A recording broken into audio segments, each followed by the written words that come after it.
Hola, soy Guillermo Marroquín. Quiero seguir hablando sobre el tema del intestino corto. Como saben ustedes, en los programas anteriores, en los capítulos acá en el canal, he seguido hablando del intestino corto, ya que yo tengo, pues, en propia carne, tengo un intestino corto.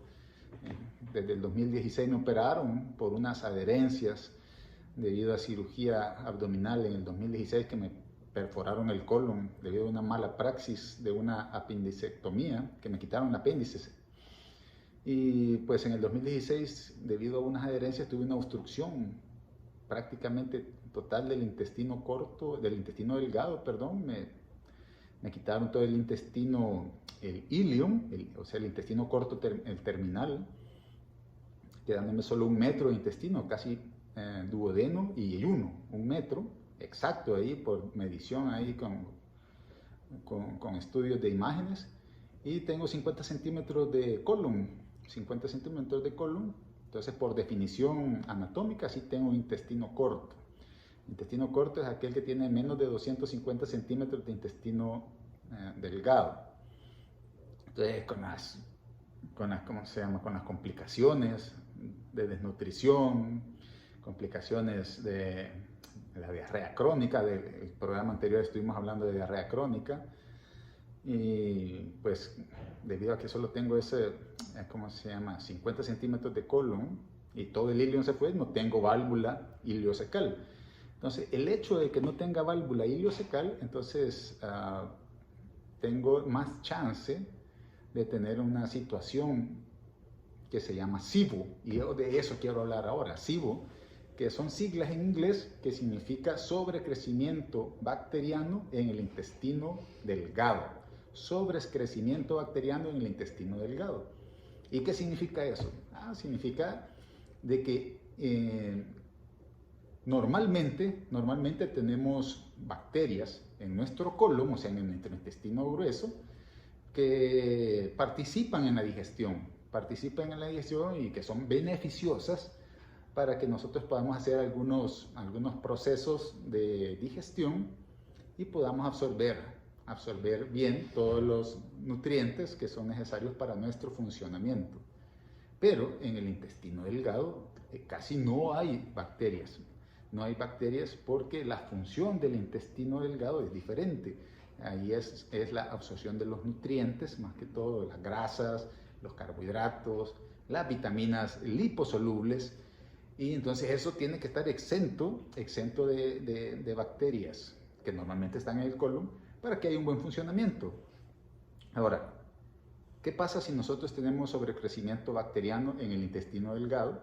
Pues que la mayoría de las cuestiones, o sea, de los funcionamientos, de los procesos que se hacen para digerir, pues se pueden alterar. Entonces, con la consiguiente problemas de desnutrición, de disminución de algunas grasas no se pueden absorber, no se pueden tener, podemos tener pérdida del apetito, podemos tener dolor abdominal, hinchazón, o sea, tenemos distensión abdominal, y creo que bastantes personas padecen de eso después de las cirugías.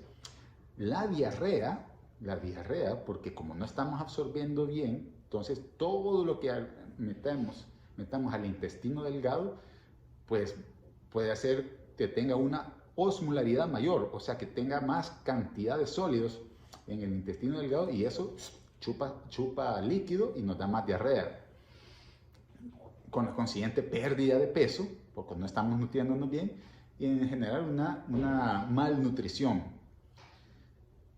Todos podemos tener el SIBO, o sea, el sobrecrecimiento bacteriano en el intestino delgado, pero hay algunas cuestiones, algunas enfermedades o algunos puntos en los cuales algunas personas pueden tener más chance de tener SIBO que otras.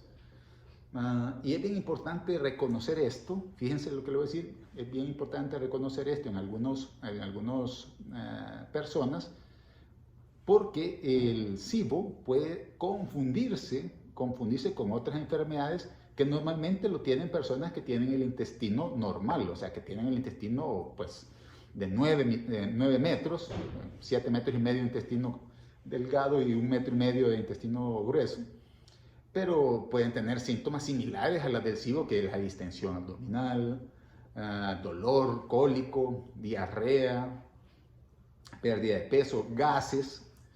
Y, por ejemplo, el colon irritable o el síndrome de intestino irritable puede tener estos síntomas y no necesariamente tiene, ¿cómo se llama?, SIBO.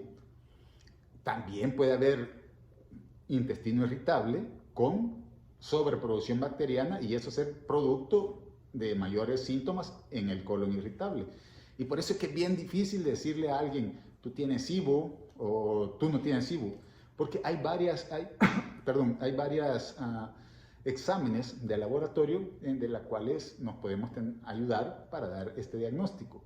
Pero es una situación bien difícil, es una situación que a veces podemos salir negativo, que el paciente, pues podemos hacerle estudios y al final tener diagnósticos indeterminados o conclusiones no esperadas.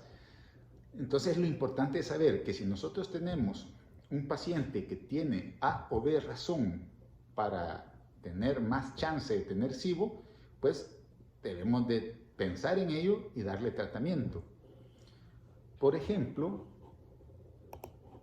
hay factores de riesgo, por ejemplo, pacientes como nosotros que han sido operados, que han tenido cirugías extensas a nivel del sistema gástrico, por ejemplo, aquellos que se han ido a hacer cirugías bariátricas en donde les quitaron el estómago o que les operaron por una peritonitis, o en el caso mío que los operaron por adherencias y terminaron teniendo intestino corto. Entonces, más si no tienen ¿cómo se llama?, la válvula ileocecal, que es una válvula que es como una barrera que evita, se cierra esa barrera, evita que haya la translocación, o sea, el paso de bacterias del intestino grueso al intestino delgado, y evita que se haya esa sobreproducción bacteriana. Pues si no tenemos esa válvula ileocecal, donde es la terminación del intestino corto con el intestino grueso, entonces si no tenemos esa válvula tenemos más chance de ese paso de bacterias del colon al intestino delgado y tener el SIBO, o sea, todas esas manifestaciones que estamos teniendo.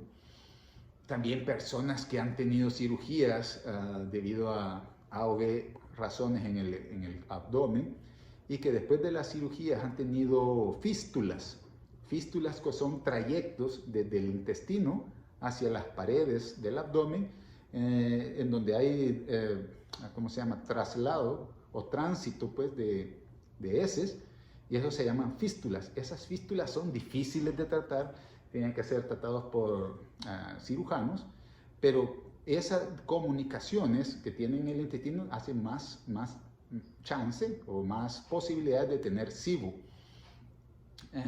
Pacientes que tienen ya enfermedades crónicas en el intestino y que pueden dar complicaciones de absorción en el intestino, como la enfermedad de Crohn, linfomas intestinales, que hayan tenido radioterapia por algún tipo de tumor en el intestino, o tumores en la vejiga, o tumores en la próstata, o pacientes que han hecho, en el caso de las mujeres, cirugías y radioterapia a nivel del útero. Entonces, la radioterapia puede dar problemas de colitis radioactiva y darnos chance de tener o más oportunidades de tener SIBO. La diabetes, que es una enfermedad bastante diseminada en la población adulta, más si es obeso, tenemos antecedentes familiares, también podemos tener chance de tener SIBO, debido a que la propia diabetes puede tener problemas en el tránsito intestinal o paralizar el intestino por las neuropatías que hay, o sea, complicaciones en los nervios de los intestinos. Además, también podemos tener divertículos, o sea, son salientes como apéndices en el intestino, y eso darnos inflamación, debido a que ahí se pueden depositar productos de las heces. y darnos inflamaciones a ese nivel y darnos pues mayor producción de bacterias en el intestino. Y como dijimos también las adherencias. Pues todas estas situaciones que den alguna lesión en el intestino, ya sea en el intestino corto, en el intestino grueso, pues nos puede dar sobreproducción bacteriana. Entonces, esta sobreproducción bacteriana también tenemos que tener presente de que no solo es el hecho de que tengamos las bacterias ahí, sino que esas bacterias hacen que se fermente, por ejemplo, algunas funciones o algunas características de este SIBO, es que estas bacterias fermentan todos aquellos alimentos que nosotros ingerimos, más que todo que aquellos que que tengan mayor grasas y carbohidratos, de eso se nutre la bacteria. Y al estar en contacto con esos alimentos, ya sean grasas o carbohidratos, pues empiezan a transformarlos, o sea, en pocas palabras los fermentan. Y esa fermentación hace que se produzca mayor gas. Y por eso es que el paciente, uno de los síntomas es la distensión. Y esa distensión hace que haya mayor dilatación en el intestino. Y en el caso de nosotros, que tenemos poquitos metros de intestino, entonces nos da mayor dolor. Como está bien fermentado esto, y como no lo podemos digerir, debido a que para digerir esos alimentos se necesita pues que el intestino tenga bien las placas donde se pueden empezar a hacer la digestión, entonces tenemos inflamación, además de que no podemos absorber bien, esa mucosa intestinal se va inflamando y eso pues nos provoca una menor capacidad del intestino para la absorción, y eso pues como tenemos ese montón de alimentos no digeridos, eso produce mayor secreción de agua a través del intestino y nos da mayor diarrea. Entonces es un círculo vicioso, imagínate, es un círculo vicioso que no podemos controlar. Y les digo cuál es el problema también, que un montón de médicos que pues están a cargo de los pacientes como nosotros que tenemos intestino corto, pues muy pocos médicos nos enseñan a eso.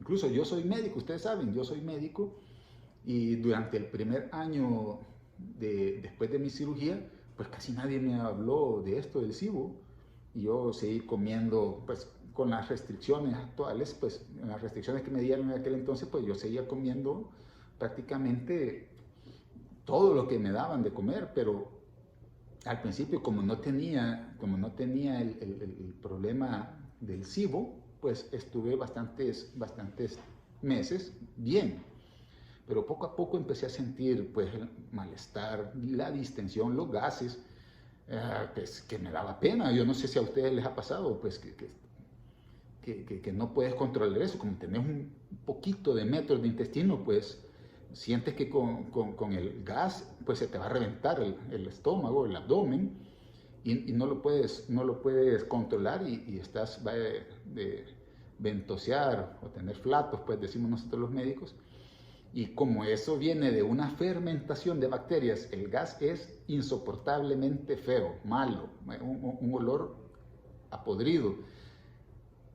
Y pues tenía mucha diarrea por la misma sobreproducción, que en ese entonces yo no sabía qué era, sino que yo pensaba que era propiamente del intestino corto.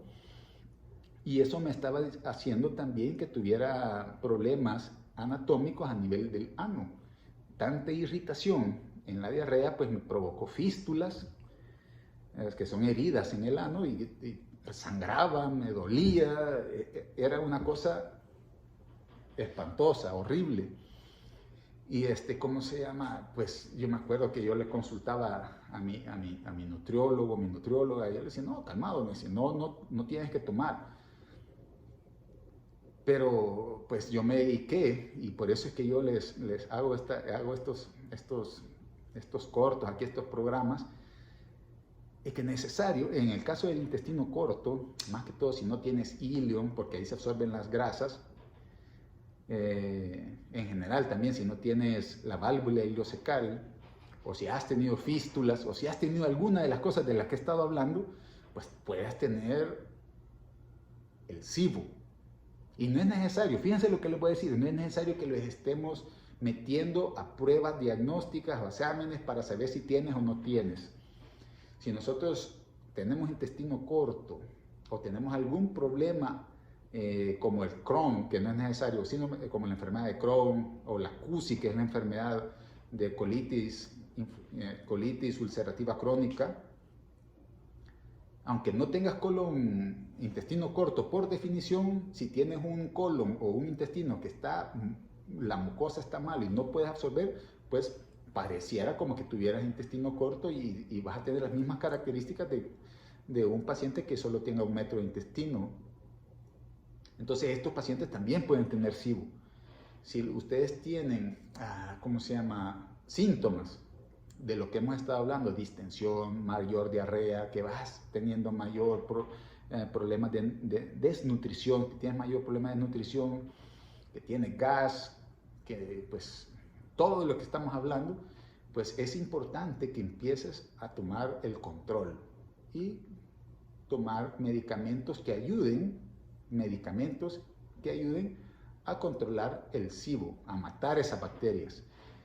Las bacterias que más se están ocupando el intestino, que vienen del colon, o sea, del intestino grueso, son las bacterias anaerobias. Son bacterias anaerobias, ahí vas a ver Escherichia coli, vas a ver anaerobics, y los medicamentos más ¿cómo se llama?, importantes son el metronidazole, el Ifaxin, etc. Ahí también el tratamiento es individualizado. Por ejemplo, a mí el que más me da bienestar, el que me mejora el SIBO, es el metronidazol. Entonces ¿cómo se llama?, algunos esquemas es que puedas estar tomando el metronidazol durante los primeros 10 días de cada mes, una cada 8 horas. Y en el caso mío, pues a mí me va bien tener un tratamiento como de profilaxis, o sea, una pastilla de 500 miligramos de metronidazol todos los días, como para prevenir el crecimiento bacteriano, y con eso estoy súper bien. A veces hago ¿cómo se llama?, que mi hígado, porque ahí se metabolizan todos los medicamentos, hago que mi hígado, pues, ¿cómo se llama?, descanse unos días. Y el mismo cuerpo mío, cuando yo dejo de tomar el medicamento, pues empieza a tener la fermentación de las bacterias, y a la semana ya estoy otra vez flatulento, con gas, dolor. Y es cuando yo me di cuenta que sí necesito siempre el tratamiento del tratamiento antibiótico para el SIBO. El SIBO también, y fíjense que lo acabo de recordar porque hoy me dieron respuestas de mis exámenes de control, y casi todos los tengo bien, gracias a Dios, pero tuve niveles de vitamina D bien bajos, y la vitamina D, además de estar deficiente en los pacientes que tienen intestino corto, eso va a ser un tema aparte que lo voy a hacer después, pero esa vitamina D se absorbe en el ilium, pero también se absorbe como el intestino se va organizando de nuevo, y pues va teniendo algún tipo ¿cómo se llama?, de absorción después en el duodeno, en el yeyuno. Pero si tienes SIBO, no te va a absorber nada y vas a estar más complicado con respecto a las deficiencias de las vitaminas liposolubles, que es la A, la D, la E y la K.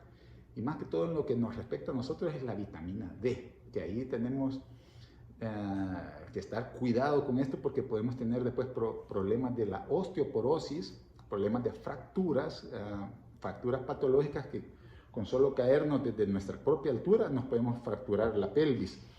Entonces eso es bien importante para que tengamos el cuidado. Ahí tenemos que evitar también, como ya lo saben, comer comidas que están ya descritas, que le pueden dar mayor susceptibilidad a tener SIBO, como las grasas, comida chatarra, pues los licores. Entonces tenemos que evitarnos de eso. Para terminar la charla, es que pues tenemos que tener cuidado con esto. El SIBO es bien importante en la comunidad con intestino corto, y tenemos que tratarnos bien. Es importante que siempre tengamos ciclos de antibiótico y cuidado con lo que comemos, ¿verdad? Chequearnos los exámenes rutinarios, siempre el SIBO de intestino corto, y pues tener buena salud. Con respecto a mayores preguntas, pues a la orden acá en este canal, y gracias por suscribirse también, y cualquier cosa a la orden. Soy Guillermo Marroquín y estamos en contacto. Dios.